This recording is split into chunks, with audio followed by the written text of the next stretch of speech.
कैसी दिल लगी है तू,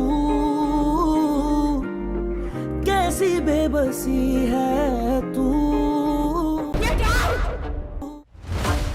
अगर मैं तुम्हें बहुत बुरा भला कहती, बेइज्जत करती, तुम्हारे घर वालों के सामने तुम्हें जलील करती, तो तुम क्या करते? तुम्हें जोरदार थप्पड़ भी मार देती।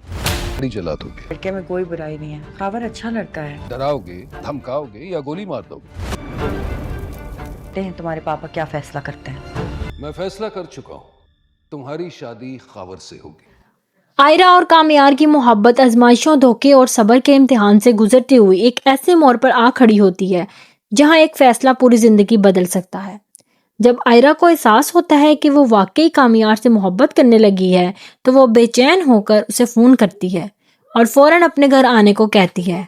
कामयार ये सुनते ही बगैर एक लम्हा जाया किए आयरा के घर पहुंच जाता है। आयरा इससे कहती है, तुम बहुत बदल गए हो और शायद इसलिए मुझे तुमसे मोहब्बत हो गई है। ये सुनकर कामयार जज्बात में आकर कहता है, आयरा क्या तुम मुझसे शादी करोगी? लेकिन इसी लम्हे आयरा के वालिद इरफान साहब ये बात सुन लेते हैं।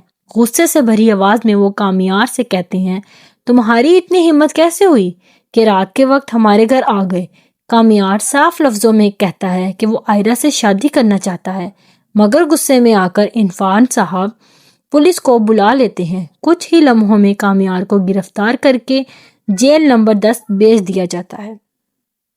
इधर बगैर आयरा से पूछे इरफान साहब खावर से इसका रिश्ता तय कर देते हैं। जब आयरा को ये खबर मिलती है तो उसकी दुनिया उजड़ जाती है। वो रोकर कहती है, अब्बू मैं कामयार से मोहब्बत करती हूँ, मैं खावर से शादी नहीं करूंगी।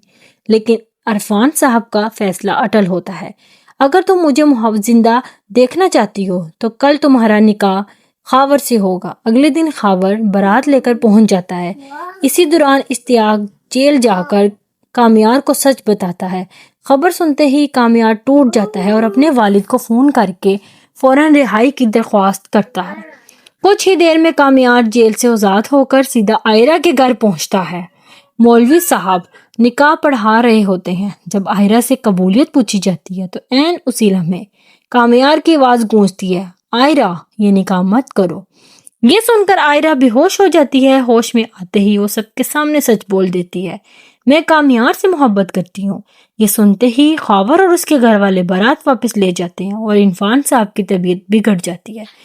अब इरफान साहब खुद कामयार से आयरा का हाथ मांगते हैं और फौरन निकाह का फैसला हो जाता है।